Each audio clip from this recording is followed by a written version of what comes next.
Om Shanti. Good morning. साकार मुरली 30 सितंबर 2025।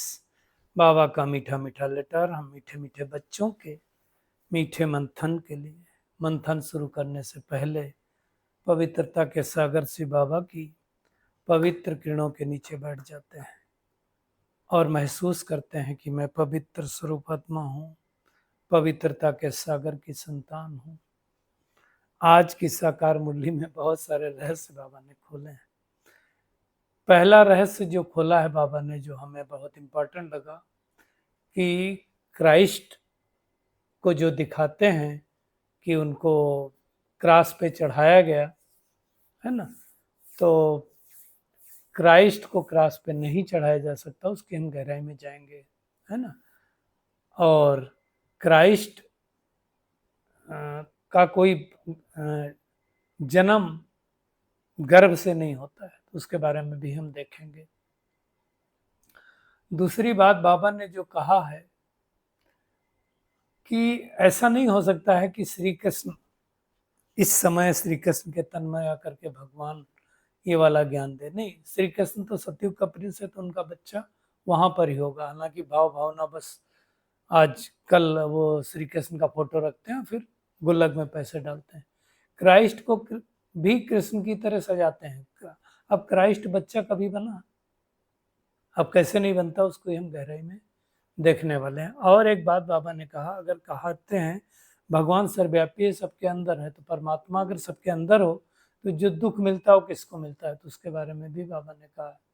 और इस बिलीफ सिस्टम को भी टच किया है, जो युद्ध में मरेंगे वो स्वर्ग में जाएंगे। उसका महत्व क्या है वो भी हम देखने वाले हैं, कि उसका एक्चुअल मतलब क्या है। और बाबा कह रहा है इस समय तुम बनवाह में हो, तो फैशन करने की कोई आवश्यकता नहीं है। कोई ला अपने हाथ में नहीं लेना, मतलब लड़ना झगड़ना नहीं है। और विनाश से पहले सबको परमात्मा का सत्य परिचय दे देना है। बाबा आज देखो कह रहा है, पहचान भी बताई है कि अगर ऊंच पद पाने वाले होंगे जो, उनकी बाबा ने कुछ निशानियां बताई हैं, तो उन निशानियों को हम देखेंगे है ना। कुछ 6 निशानियां बताई हैं, तो उसकी भी हम गहराई में जाएंगे। और भगवान आया है सबके दुख दूर करने के लिए, तो हम किसी को दुख नहीं दे सकते, ये तो अच्छी तरह से समझना है। और गीत भी आज का बहुत बार हो चुकी है इस पे चर्चा। तूने रात गंवाई सोए के और दिवस गंवाया खाए के। मुख्य बात क्या है कि सेवा, सेवा के बारे में बहुत अच्छी बात वरदान में बाबा ने आज कही। सेवा का विशेष गुण संतुष्टता है। यदि नाम मान शान के लिए सेवा है या सेवा डिस्टर्ब करे तो सेवा नहीं करना चाहिए, उसको भी हम देखेंगे। और विघ्नों रूपी पत्थर को तोड़ने में समय न गंवा करके उसे हमें हाई जंप देना है। तो हम शुरुआत करेंगे कृष्ण और क्रिश्चियनिटी की बात है। मैंने पहले भी शायद चर्चा किया है, but worth to repeating. Krishna और क्रिश्चियन दोनों एक ही राशि है ना। इस बात को बाबा ने आज टच किया, इसलिए मैं फिर से रिपीट कर रहा हूँ। अब कॉपी क्या करना चालू किया, पहले ऐसा नहीं होता था। पहले हमेशा क्राइस्ट को दिखाते थे बड़ा और क्रॉस पे चढ़ा हुआ दिखाते थे। आजकल क्या है, क्राइस्ट को भी बच्चे के रूप में दिखाते हैं। क्या क्राइस्ट बच्चा बनता है? नहीं। श्री कृष्ण क्या होता है, माँ के गर्भ से जन्म लेता है, लेकिन क्राइस्ट माँ के गर्भ से जन्म नहीं लेता है। तो फिर कैसे होता है? तो जीसस और क्राइस्ट दो हैं। तो जीसस यहाँ थे, क्राइस्ट की आत्मा आकर के प्रवेश करती है।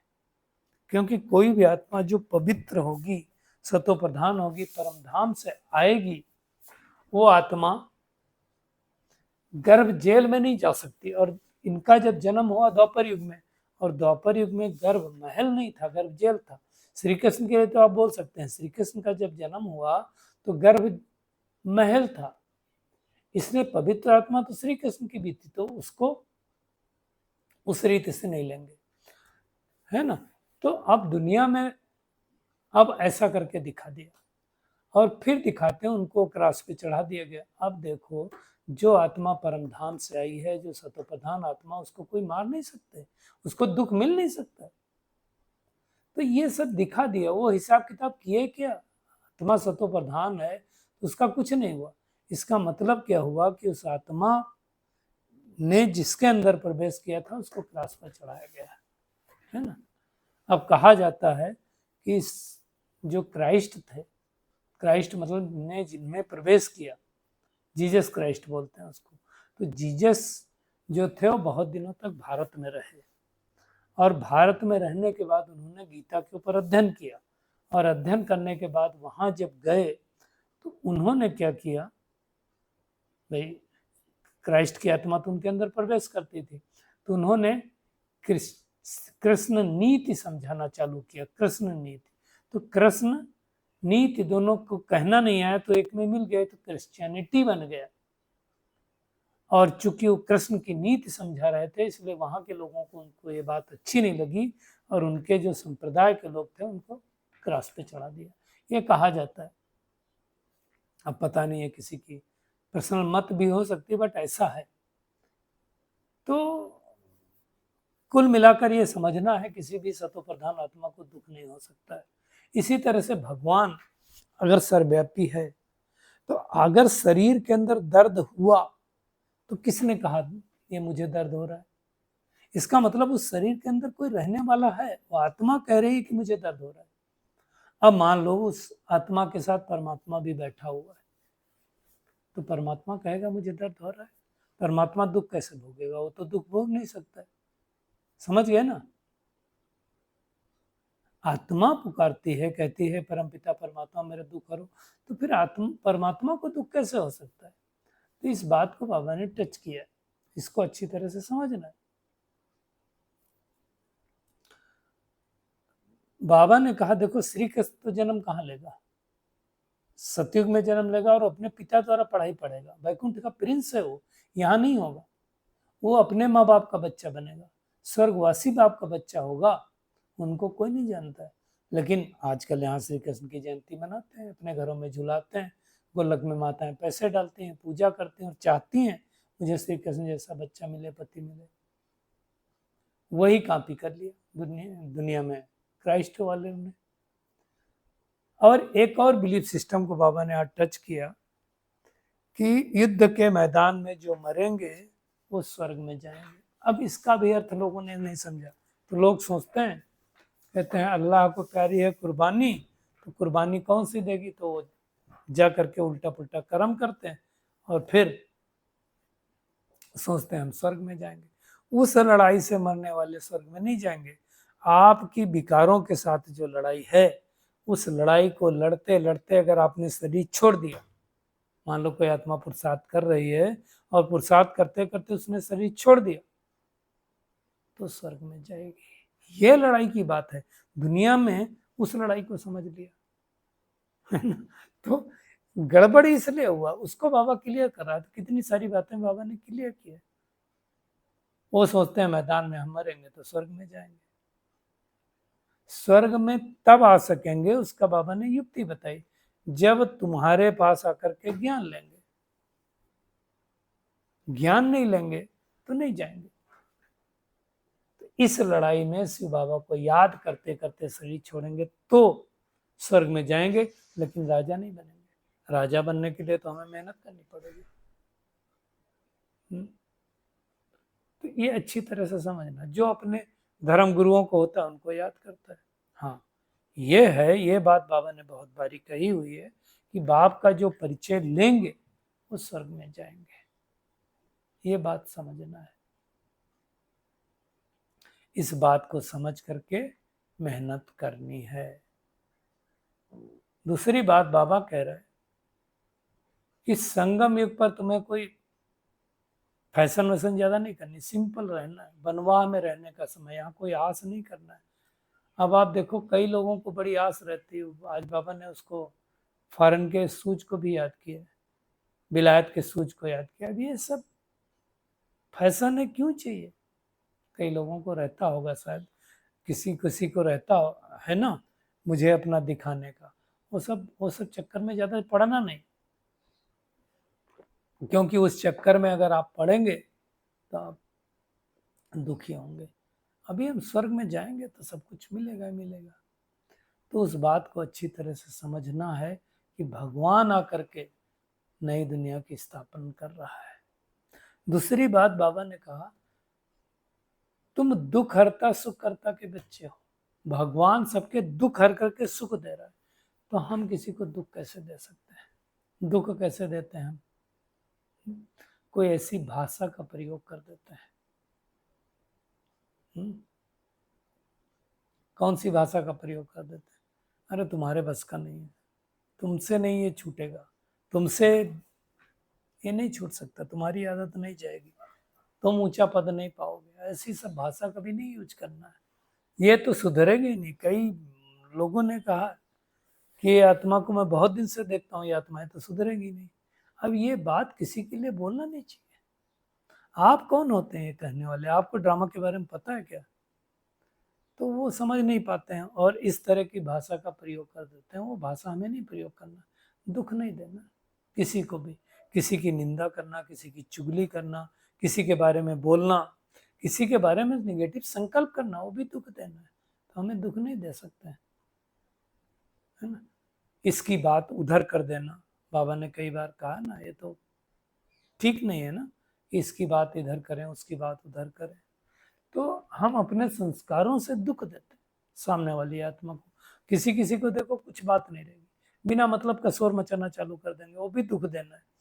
आप देखो किसी किसी के घर में बहुत अशांति होती है, कोई कोई आत्मा आएगी, वो आते ही पूरा चिल्लाना चालू करेगी। अरे थोड़ा शांति से बैठ करके प्यार से बात करो ना।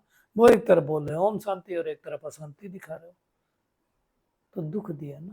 तो हमें दुख नहीं देना। आज बाबा ने क्लियर कर दिया, ऊंच पद पाने वालों की 6 निशानियां बताई।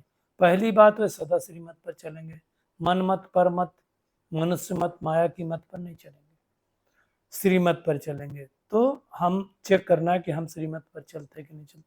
वो कभी हट नहीं करेंगे। कई लोग हट करते हैं, नहीं मुझे तो ऐसे करना है। क्यों करना है भाई आपको ऐसे? मोल्ड जो नहीं हो सकता है वो गोल्ड नहीं बन सकता है। तो हमें हट करके नहीं करना। ये हट योग नहीं है, ये राज योग है, अपनी कर्मेंद्रियों का राजा बनने का योग है। तो हठ योगी हमें नहीं बनना, चेक करना। और तीसरी बात कहा है, अपने को आप ही राज तिलक देने के लिए पढ़ाई पढ़कर गैलअप करेंगे। ऐसा नहीं हो सकता कि हम आज कमजोर हैं तो हमेशा कमजोर ही रहे। मेहनत करके आगे बढ़ना है ना। गैलअप करना मतलब मेकअप करना, पीछे का हमने नहीं पढ़ा, हम लेट आए मान लो, हो सकता ना कि हम लेट आए हों ज्ञान में, तो पीछे का क्यों नहीं पढ़ेंगे? जैसे अभी सभी भाई बहन अव्यक्त मुरलियों का चिंतन कर रहे हैं तो करें, ताकि गैलअप करेंगे। अपने को कभी घाटा नहीं डालेंगे। घाटा कैसे डालते हैं? वही जो बताया संडे की मुरली में, अलबेलापन, आलस, है ना, और बहानेबाजी, ये सब करके हम अपने को घाटा डालते हैं। खुद कृपा करनी, कर और पा करना है तो पाएंगे, तो घाटा नहीं डालना, है ना। अलबेलेपन में नहीं चले जाना, गेंगे नहीं करना है, मेहनत करनी चालू करें। कई लोग ये शब्द बहुत यूज करते हैं, ऐसा करना चाहिए, वैसा करना चाहिए, संगठित योग करना चाहिए, सेवा करनी चाहिए। अरे चाहिए तो करेगा कौन? आप जिसको बोल रहे हो करना चाहिए, आप खुद क्यों नहीं करते हो? दूसरे को बोलने से अच्छा है, पर उपदेश कुशल बहु तेरे, खुद करो ना। तो खुद करना नहीं, करना चाहिए।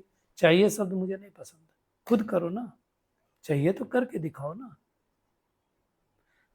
छीटा कच्छी करने वाले बहुत लोग मिल जाएंगे। आप एक एक कर्म करो, एक सेवा करो, 10 लोग उस पर उंगली उठाने वाले मिल जाएंगे, खुद तो करेंगे नहीं। इसलिए कहते हैं, एक बार एक पेंटर ने एक बहुत अच्छी पेंटिंग बनाई और पेंटिंग बना करके उसको चौराहे पर टांग दिया और लिख दिया नीचे कि इसमें जो जो कमियां हैं वो बताते जाओ। अब लाइन लग गई कमियां बताने में, ये कमी, ये कमी, ये कमी, ये कमी। वो बड़ा दुखी हुआ पेंटर, अपने उस्ताद के पास गया कि ये तो कितनी सारी कमियां बता दी। बोले आप एक पेंटिंग बना करके उस पर लिखो जो जो कमियां हैं इनको सुधारो। एक भी व्यक्ति नहीं आया टिप्पणी देने के लिए। आप सोचो, ये है बोलना और करना। बोलना तो बहुत ईजी है मुख से, करके दिखाओ ना। जो कहते हैं वॉक द टॉक, जो आप बात करते हो वो आपके चरित्र से, चेहरे से दिखाई देना चाहिए। और हमें देखना कि दिख रहा है कि नहीं दिख रहा है, जो मैं बोल रहा हूँ वो कर रहा हूँ कि नहीं कर रहा हूँ, तब होगा ना। तो घाटा हमें नहीं डालना। सर्व के प्रति रहमदिल और कल्याणकारी बनेंगे, हर एक आत्मा का भला हो, केवल थोड़ी आत्माओं का भला हो नहीं, सबका भला हो, सब सुख पाएं। हम विश्व कल्याणकारी आत्मा हैं। हम एक मोहल्ले के, एक कस्बे के, एक शहर के कल्याणकारी नहीं है, ये समझना है। सबके प्रति रहम दे और सर्विस का शौक होगा उन्हें, अंदर से आना चाहिए। कोई भी तुच्छ काम नहीं करेंगे। तुच्छ काम क्या है? तेज तेज बोलना, लड़ना, झगड़ना। कई लोगों की आदत होती है, बिना मतलब दूसरे के पैर, क्या बोलते हैं, दूसरे के पैजामे में पैर डालते हैं, अननेसेसरी। अरे नहीं लेना देना, उसके बारे में बात ही नहीं करना ना। हमेशा वो बात करनी है जिससे कुछ रिजल्ट निकले, तो वो हमें देखना है। ये मेहनत करनी, बगैर मेहनत करने नहीं होगा। तो ये मेहनत हम करेंगे तो ऊंच पद पाएंगे, नहीं तो ऊंच पद पाएंगे नहीं सकते। फिर मेजोरिटी लोग, आप देखो, मैं आपको बता रहा हूँ, मेरा तो अनुभव है कि हम बहुत सारे लोगों को बोलते हैं बीमारी से बचना है तो ये खाओ, कुछ अलग तो बोलते नहीं। हम तो फूड एज ए मेडिसिन का यूज करने के लिए बोलते हैं ना, कि आप अपने खाने को बदलो, अपनी बीमारियों को ठीक कर लो, अपनी सोच को बदलो, अपनी बीमारियों को ठीक कर लो। उसमें भी कोई नहीं करना चाहता, बोलना चाहते हैं, करना नहीं चाहते। टेबलेट खा लेना इजी, अपने आप को चेंज करना वो टफ पड़ता है। भाई नहीं करेंगे तो कैसे होगा? जो करेगा सो पाएगा, ये अच्छी तरह से समझना है। हम सबको समझ में आता ही आता है। भगवान हर 5,000 साल बाद सारे विश्व को पलटाने के लिए आता, अर्थात परिवर्तन करता है। तब लाखों वर्ष की बात हम कह नहीं सकते हैं। एक्चुअली बाबा ने आज कहा, लड़ते झगड़ते वो हैं जो निधन के होते हैं, जिनको कोई माई बाप नहीं होता है। हमको तो माई बाप है ना, भगवान स्वयं हमारा पिता है ना। तो ये समझना चाहिए। ये समझ करके हमें अपना कल्याण करना, खुद ही अपने ऊपर रहम करना है। और भगवान जो बता रहा है उस पर उंगली नहीं उठानी, अपनी नहीं चलानी होती। डॉक्टर के पास जाके अपनी चलाते हैं क्या? तो ऐसे अपनी नहीं चलानी। भगवान वर्थ पाउंड बना रहा है, वर्थ नॉट ए पेनी से, तो हमें उसकी मेहनत करनी। भगवान जो सुना रहा है उसको सुनना है। बाबा देखो कह रहा है जो रहमदिल कल्याणकारी नहीं, तो क्या कहेंगे? बाबा को याद नहीं करते तो किसी काम के नहीं। आज बाबा ने स्पष्ट रूप से कहा। तो याद करना है, हमें मेहनत करनी है, सर्विसेबल बनना है, कल्याणकारी बनना है ना? ये मेहनत करनी है, तब विक्रम विनाश होंगे, नहीं तो विक्रम विनाश नहीं होंगे। आज के वरदान पे आते हैं। बहुत खास वरदान है, इस पर थोड़ा समय लूंगा। संतुष्टता की विशेषता द्वारा सेवा में सफलता मूर्त बनने वाले संतुष्ट मणि भव। सेवा का विशेष गुण संतुष्टता है। इसको मैं थोड़ा ओपन करता हूँ। यदि नाम सेवा हो और स्वयं भी डिस्टर्ब हो व दूसरों को भी डिस्टर्ब करें तो ऐसी सेवा ना करना अच्छा। अंडरलाइन करें। जिस सेवा से हम डिस्टर्ब हो रहे हैं, सामने वाली आत्मा डिस्टर्ब हो रही है, उस सेवा करके क्या फायदा? जिस सेवा में हमारे निगेटिव संकल्प चलते हों, वो सेवा ना करो तो अच्छा है। तो ये स्लोगन हम सबको बड़ा बड़ा लगा लेना चाहिए, प्रिंट करके। कई बार मुरलियों में आया हुआ है ना। जहां स्वयं के प्रति व संपर्क वालों से संतुष्टता नहीं है, वो सेवा न स्वयं को फल की प्राप्ति कराती न दूसरों की कराती, तो फायदा क्या? जहाँ पे सबके स्वभाव संस्कार न मिले, जहाँ सबकी सोच न मिले, वो सेवा करके कोई फायदा नहीं।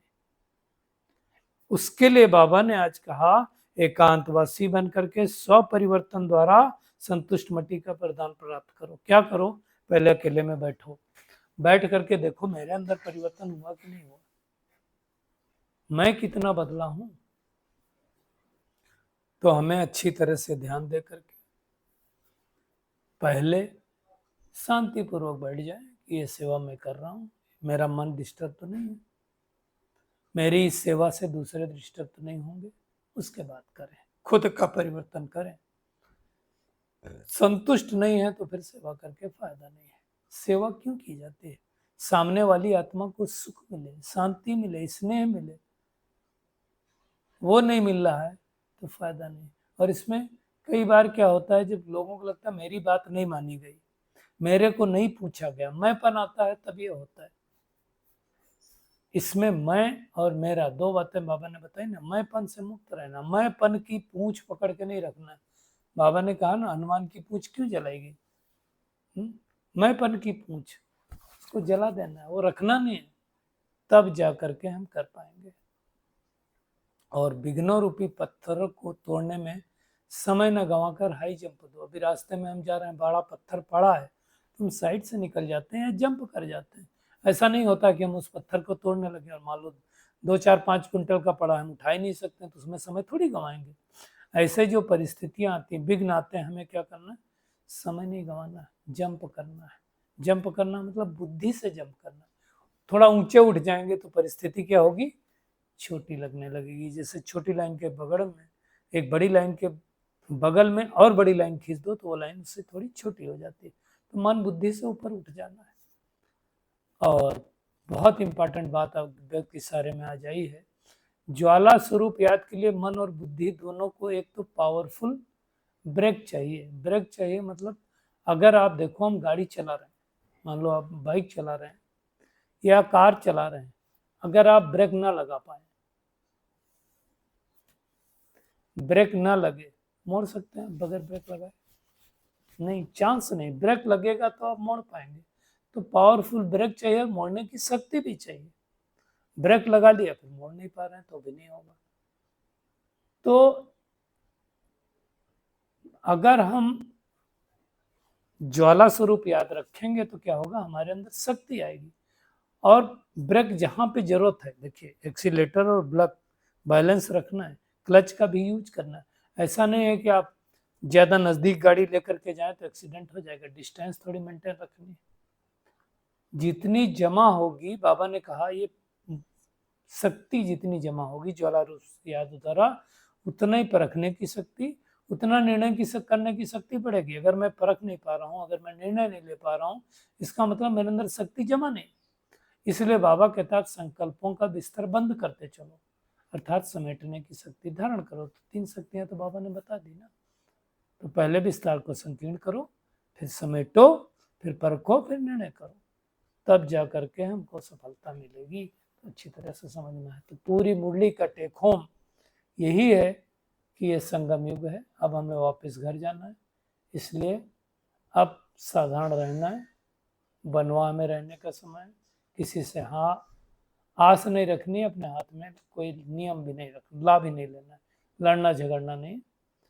और विनाश के पहले सबको भगवान का परिचय दे देना है, सबको बता देना है कि मुझे याद करो तो विकर्म विनाश होंगे। और ऊंच पद पाना है तो हमेशा श्रीमत पर चलते रहना है, हट नहीं करना है, मेहनत करनी, खुद को राज तिलक देना है, सर्विस का शौक रखना है, और लड़ना झगड़ना नहीं। मोस्ट इम्पॉर्टेंट बात, किसी को दुख नहीं देना है।